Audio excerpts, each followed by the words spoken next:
Laboratorio número 5. El motor de corriente continua. Los objetivos de este laboratorio del motor de corriente continua son los siguientes. Conocer los tipos de motores de corriente continua. Conocer las ecuaciones principales de los motores de corriente continua. Conocer cómo se produce la inversión de giro en motores de corriente continua. Y realizar las conexiones para motores de corriente continua. Son los objetivos entonces de este laboratorio. Marco teórico, punto 2. 2.1. Tipos de motores de corriente continua. Al igual que en las dínamos o generadores de corriente continua, un motor de corriente continua, habíamos indicado, que transforma, capta la energía eléctrica a la entrada y a su salida en el eje lo transforma en energía mecánica. Esa es la característica fundamental de un motor de corriente continua. Y estos, al igual que los dínamos que hemos visto, existen de excitación separada o independiente, de imán permanente, en serie, con su bobina en serie, con su bobina también en paralelo o shunt, llamado en derivación, y compuesto, cuando utilizan una bobina serie y paralelo. ¿No? Entonces, habíamos indicado además de que los motores de corriente continua pueden funcionar como generadores o dínamos o motores. Es por eso que entonces, los tipos son iguales. Veremos un poco esta parte para entender en realidad qué es un motor de corriente continua. ¿Qué es lo que nosotros requerimos de un motor de corriente continua? Entonces, para eso entramos al punto 2.2, voltaje interno generado y par inducido. Esta palabra quiero que, digamos, se capte, par inducido. Pero primero el voltaje interno. El voltaje inducido en este tipo de máquinas depende de tres factores. El flujo que circula por el fierro de la máquina, depende del fierro, ¿no? La velocidad del rotor de la máquina en el eje en realidad. Y una constante que depende de la construcción y las características constructivas de la máquina, ¿no? Habíamos indicado en las anteriores clases, lo hemos designado con K, K', etc. Entonces, el voltaje interno generado en la máquina puede ser expresado como el siguiente. Este voltaje interno es igual a K, que es la constante constructiva de la máquina, el flujo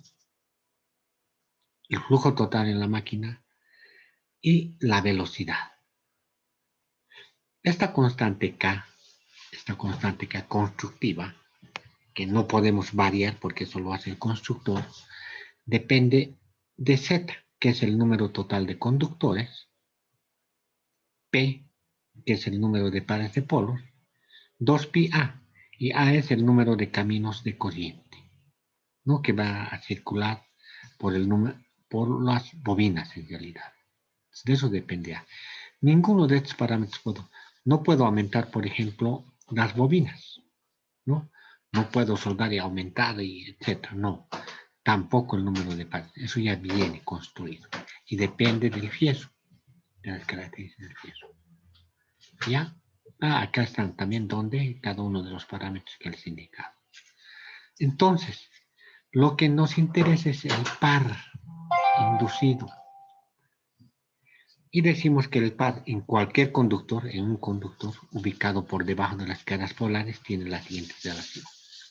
El par entonces en un conductor es igual a R por la corriente en el conductor, la longitud y el campo magnético. Si A, dice, A habíamos dicho es el número de caminos de corriente, justamente acá dice, si A caminos de corriente en la máquina, entonces la corriente en el inducido total I sub A se divide entre los A caminos de corriente. Entonces, la corriente de un solo conductor está dado, la corriente de un solo conductor es igual a I sub A, que es la corriente en el inducido, I sub A, entre A. entre el número de caminos de corriente, ¿no? Está dividiendo. El par en un solo conductor en un motor se expresa como en un solo conductor es igual a esto, el par, reemplazando esta I de conductor acá arriba, por si acaso. Esta I de conductor acá sí, lo reemplazamos para salir con AR y suba LB entre A. Pero en una máquina no solamente hay un conductor, sino hay varios conductores, está rebobinada la máquina. Entonces, existen Z conductores. Z es el número total de conductores. Entonces, en función de esto, el par inducido total en una máquina de corriente continua va a ser igual a estas Z conductores, o sea, el número total de conductores, por todo esto, este parámetro por el par en un conductor. Acá está, ¿no? Pero el flujo por polo, en la máquina se expresa como el flujo es igual al campo magnético por el área. El área, acá dice A sub B, es el radio del eje de rotación hacia afuera de la orilla de la espiga. Y A sub P es el área del rotor debajo de cada polo, el área del rotor. El flujo entonces nos dice que es igual a campo magnético por el área, ¿no?, del rotor. Entonces, eso va a ser igual a B, a esta B. Y el área del rotor se expresa de la siguiente manera. 2pi por L, o R, acá está R, radio del eje de rotación hacia afuera de la orilla de la espiga, ¿no? Es el radio de la espiga. Y L, longitud de la espiga. Y B, campo magnético. Y acá está R, L y P. B es campo magnético y P es el número de pares de polos. Entonces tengo esta relación, ¿no? Lo ordeno solamente acá. Por lo que el par inducido acá, este par inducido, se puede expresar como la siguiente relación. Considerando el flujo, lo ordeno acá, ¿no? El flujo es igual a todo esto. En función de eso, lo ordeno y me queda esto. El par inducido en la máquina es igual a ZP 2πA, el flujo por I sub A. Pero Z, que es el número total de conductores, P, el número de pares de polo, A, el número de caminos de corriente. Toda esta parte depende de la parte constructiva de la máquina, ¿no? Acá también hemos hecho esta parte, la parte constructiva de la máquina. Acá está. ZP 2πA, ¿no? ZP 2πA, acá está. Entonces eso depende de la parte constructiva. Y le coloco K por el flujo, por la corriente del inducido. Y K, nuevamente, estamos volviendo a repetir, depende de las características constructivas de la máquina. Entonces, el flujo magnético producido por el campo es función de la corriente.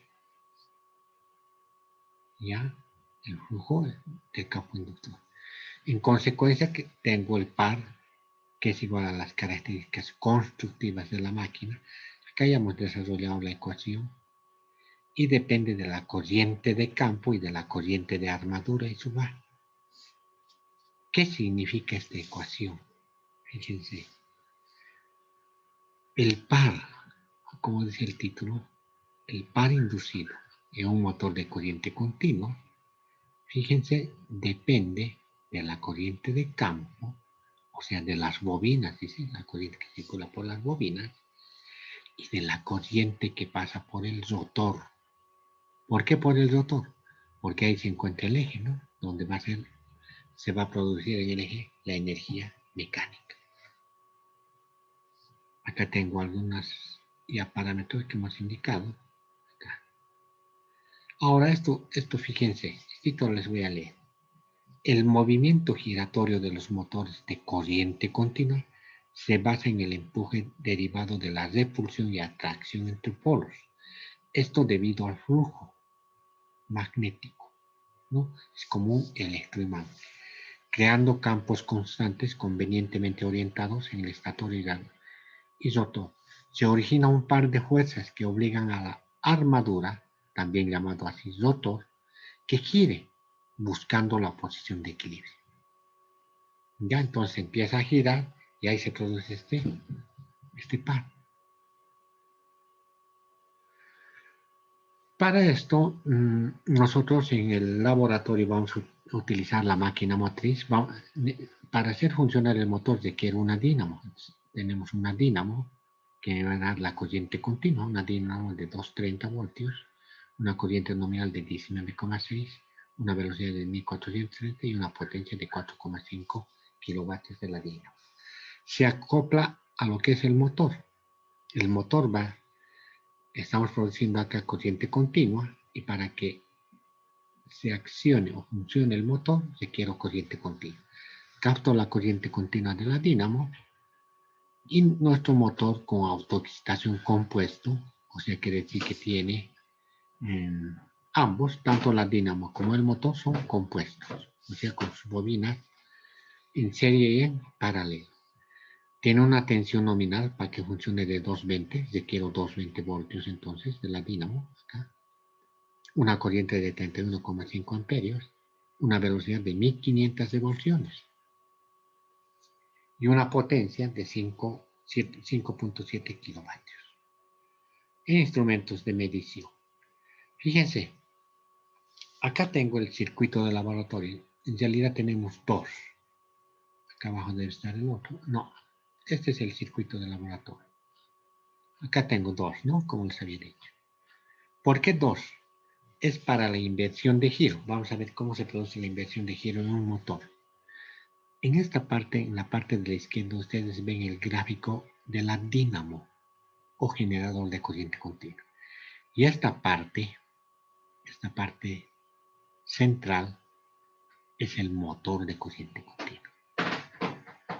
¿Cómo procedemos? Estoy indicando la descripción más por si acaso. ¿Cómo procedemos? Acá tengo en este gráfico, por ejemplo, acá está. Este es el motor. Esta parte es el motor. Fíjense, es igualita a la dínamo que hemos visto antes. Y está acoplado como carga a un generador de corriente alterna que vamos a ver en los próximos laboratorios. Esto es lo principal que vamos a ver. Esta parte. ¿Ya? Entonces ese es el gráfico. Después les sacan una fotito. Les voy a dar tiempo un ratito, por favor. Entonces, para que funcione esto, requiere una dínamo primero. La dínamo tiene una máquina motriz, como ya has visto. Está con su conexión en paralelo y serie. Acá está su reóstato.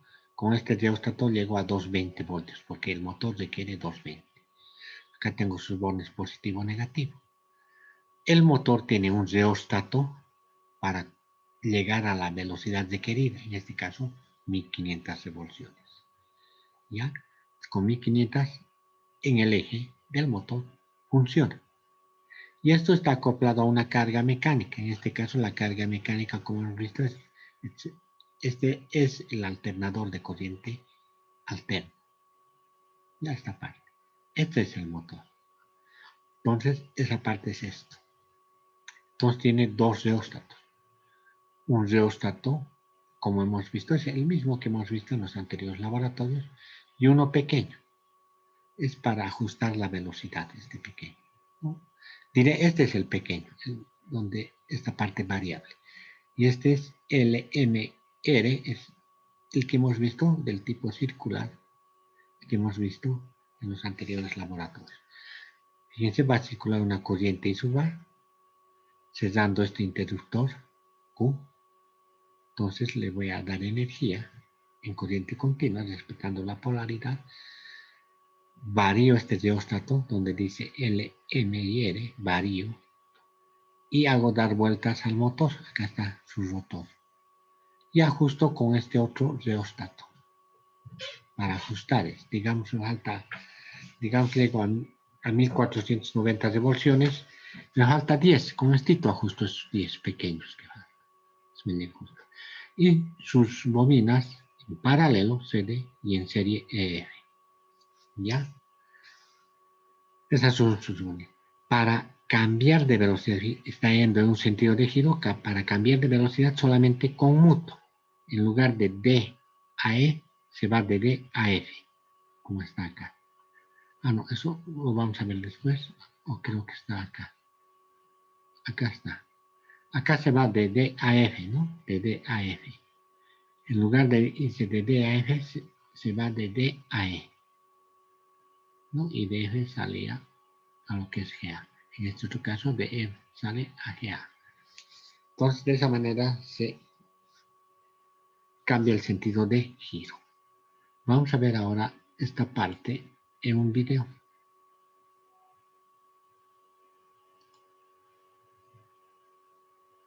Un ratito, por favor. Vamos a ver esta aplicación del motor.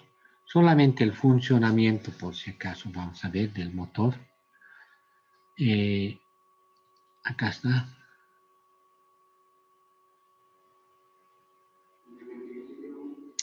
Esta es la parte de la dinamo que hemos visto. Fíjense, está con su conexión paralelo y serie. Estamos haciendo funcionar ahorita el motor que está acoplado a la dinamo, ¿no? Ahora debo darle con este rheostat de la dinamo llegar a 220 voltios. A 220 voltios. Y ahí está el voltímetro y vamos a ver. Acá está nuevamente, les reitero, su conexión paralelo y serie. CDEF. No están regulando la dinamo primero para tener corriente continua. Al fondo tenemos las barras que vamos a energizar, X barras. Vamos a energizar. Está en 220, ya 220. Ahora lo que nos toca es energizar las barras con corriente continua.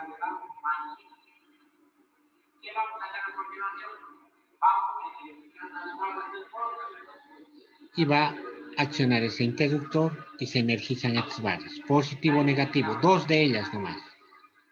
Esas dos se pasa a este otro lado, donde está nuestro motor de corriente continua. Acá dice motor 220 de corriente continua en este tablero. Tenemos en el laboratorio dos motores. Dos motores tenemos. Dos motores tenemos. Fíjense, eso ya son motores. Y van a arrastrar a ese generador que está ahí. Es el generador. Es como carga, ¿no? Como carga. Toda esta parte es como carga. Este es el motor. Entonces, vamos a hacer funcionar el motor. Acá dice donde dice motor, es el tablero del motor, en esta parte. Acá. Donde dice motor 220 voltios. Dice. Acá está su conexión CD en paralelo y EF éxito en serie. Bueno, entonces va a hacer funcionar el motor. Fíjense que tiene un rheostato acá y otro rheostato para regular acá bajito. Eso es lo que les decía en el gráfico, para cuando falta poquito. Ahora sí va a hacer funcionar.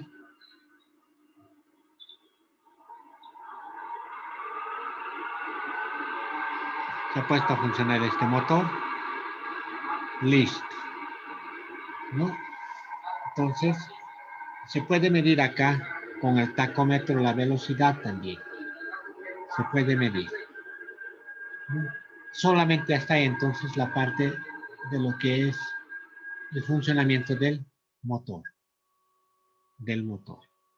Entonces hemos visto el funcionamiento del motor. Fíjense que hemos visto solamente en función a estos circuitos el funcionamiento de este motor que está en la parte. Pueden sacarle una fotito en la parte de gráficos, esta parte. ¿Ya? El funcionamiento del motor. Ahora, no hemos hecho ningún cálculo, ninguna aplicación, por si acaso. ¿Por qué? Porque acá debíamos saber, digamos, con un instrumento podíamos medir el torque.